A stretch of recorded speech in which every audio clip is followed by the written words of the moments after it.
फिक्र है सर। जो बात आतंकजीत जी ने अभी कही, अब तो वो बात और एक्सटेंड हो रही है। बाबा रामदेव बयान दिए हैं अभी अभी, वो ये कह रहे हैं कि उनको पता चला कि तुर्की की कोई एजेंसी एयरपोर्ट को मैनेज कर रही थी, तो वो उनकी साजिश हो सकती है। आतंकजीत सर ने पूरी चीज को बताया अभी।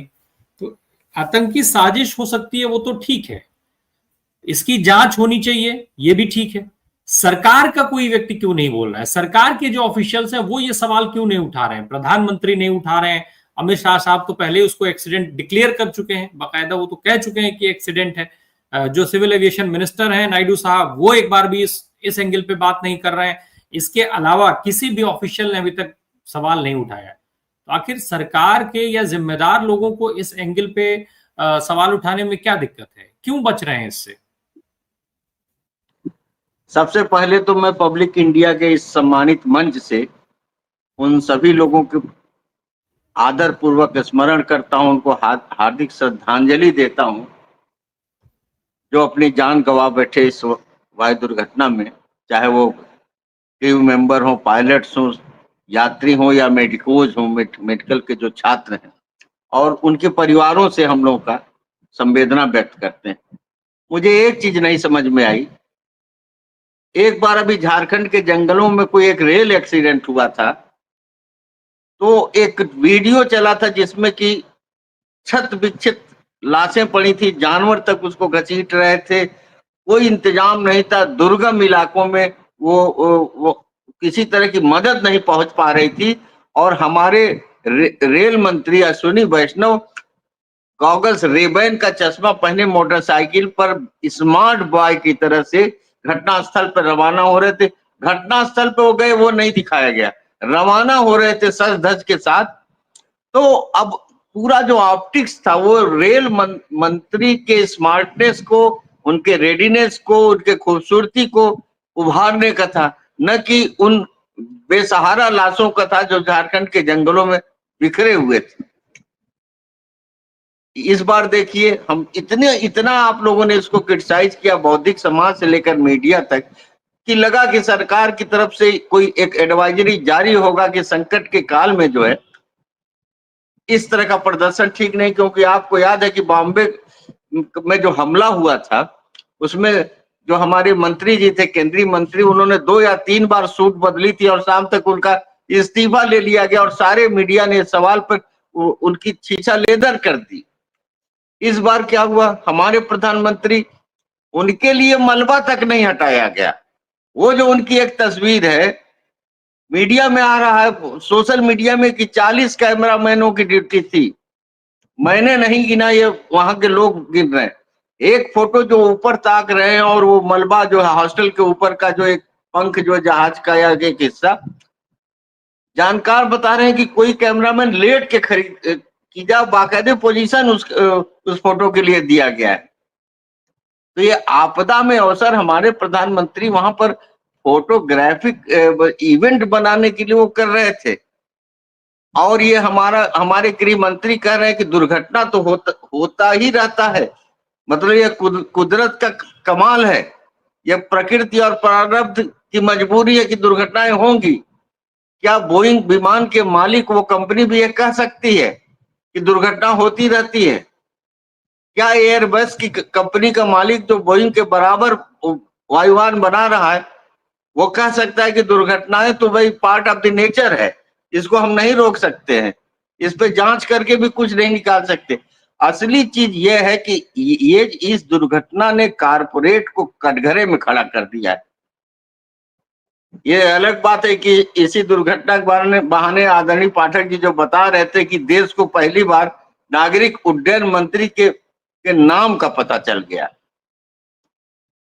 कारपोरेट पूरी तरह से, और किस तरह से हिंदुस्तान में पब्लिक सेक्टर को खत्म किया गया, किस तरह से उनको घनघोर घाटे में डाला गया, किस तरह से उसमें बड़ी नौकरशाही के भ्रष्टाचार से उसको छिन्न भिन्न कर दिया गया। कैसे एक ऐसा उड्डयन मंत्री जिसके पास कोई हवाई अड्डा न बचा हो, जिसके पास कोई जहाज न बचा हो, एयर इंडिया देख लिए, एयर इंडिया कितने हजार करोड़ के घाटों में एयर इंडिया को पहले डाला गया, जिसके लिए बेचने के सब तर्क तैयार किए गए। रेलवे को आप बेच रहे हैं, रेलवे का 70% बिक गया, कोयला खदान आपने प्राइवेटाइज कर दिया, बहुत सारे बिक गए। आप इस्पात के कारखाने, रांची का एचईसी जो सारी दुनिया में जिस ऑर्डर मिल रहा था उसको इतने घाटे में आप ले आए, और सारा जिम्मेदारी किस पे बढ़ी? ट्रेड यूनियन मूवमेंट पे, मजदूर आंदोलन पे, कि ये काम नहीं करने देते, तनख्वाह बढ़ाते हैं, ये छुट्टी ज्यादा मानते हैं, सुविधाओं के लिए लड़ते हैं। आपने धीरे धीरे धीरे करके एयर इंडिया को इतनी बुरी तरह से घाटे में कर दिया कि उसको बचाने के लिए आप टाटा की गोद में उसको रख दिए। अब टाटा करते क्या? जैसे आप उत्तर प्रदेश में बहुत सारे लोगों को देखे होंगे कि विजय सुपर और लैम्ब्रेटा स्कूटर जो है उसकी सर्विसिंग करा के उसको चलाते रहते हैं। वही हाल ये इस जहाज का है। 12 साल 13 साल से ये जहाज आप उड़ाए जा रहे हैं, सिर्फ इसलिए कि आप घाटे में हैं, आप मुनाफे के धंधे को घाटे में बदल दिए और नया जहाज खरीदने की स्थिति नहीं, तो उसकी सर्विसिंग कर रहे हैं, उसकी सर्विस करके चला रहे हैं।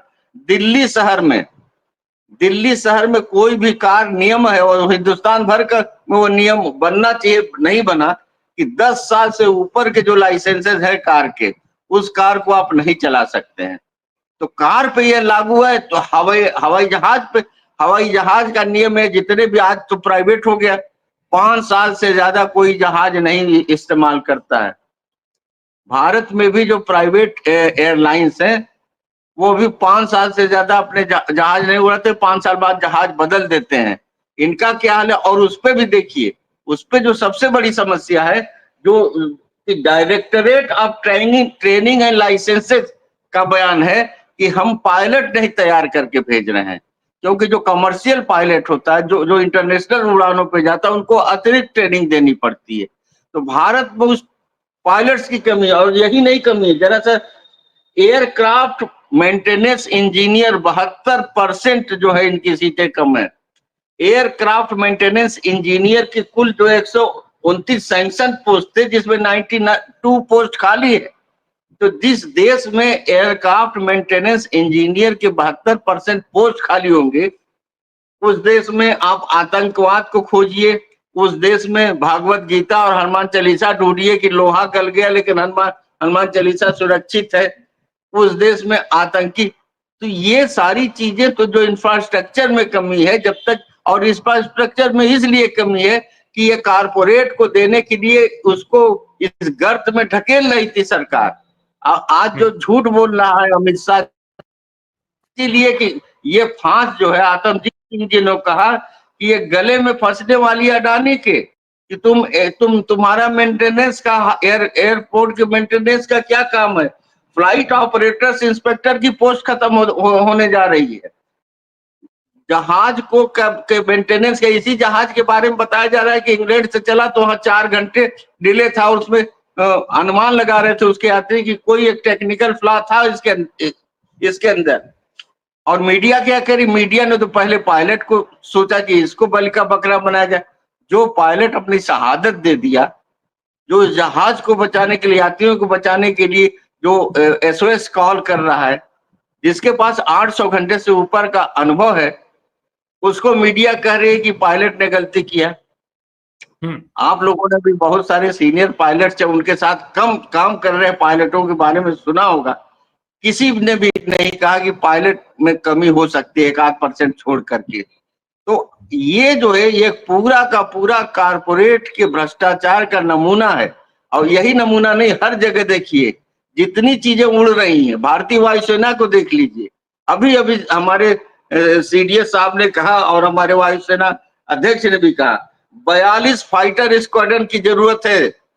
42 फाइटर स्क्वाड्रन की जगह भारत के वायुसेना में 31 स्क्वाड्रन केवल है। 31 में 29 काम कर रहे हैं, 2 जो है मिग 21 का है। मिराज का देख रहे हैं कि मिराज की सप्लाई नहीं मिल रही, जिस पर कितना कड़ा बयान वायुसेना अध्यक्ष ने दिया। जो वायुसेना का हालत है, वही हमारे सिविल एविएशन का। सिविल एविएशन में जिस तरह से पदों की कमी है, टेक्निकल पदों की कमी है, भयानक भ्रष्टाचार है, उसके चलते ये दुर्घटनाएं बहुत दिनों बाद हो रही है। हमारे लिए बड़ा शुभ काम है, नहीं तो इन लोगों ने जो हालत बना दिया है कि ये दुर्घटनाओं की संख्या बढ़ सकती है, जैसे जैसे सड़क दुर्घटनाओं की संख्या बढ़ गई। सड़क दुर्घटनाओं में जब से 6 लेन, 8 लेन, 12 लेन हुआ है, 1.5 लाख लोग पर ईयर जान दे रहे हैं और 4.5 लाख एक्सीडेंट हो रहा है, 450-500 रोज एक्सीडेंट हो रहा है, क्योंकि सड़क की सेफ्टी नहीं है। तो चारों तरफ हाहाकार मचा हुआ, मुनाफाखोरों का लूट तंत्र चल रहा है। और ये एक ऐसी सरकार है जो गोद में बैठी हुई है, अडानी हो, चाहे अंबानी हो, चाहे टाटा हो, चाहे बिरला हो, और इसमें आम आदमी की। मैं एक सवाल और उठाना चाहता हूँ राय साहब, आपके अनुमति से, कि 1 करोड़ तो मिल जाएगा यात्रियों को, चाहे उनके मेंबर्स को, वो इंश्योरेंस से जुड़ा हुआ मामला। ये जो 60 हमारे मेडिकल के नौजवान प्रतिभाशाली डॉक्टर की मौत हुई है, क्या उस क्राइटेरिया में उनको लिया जाएगा?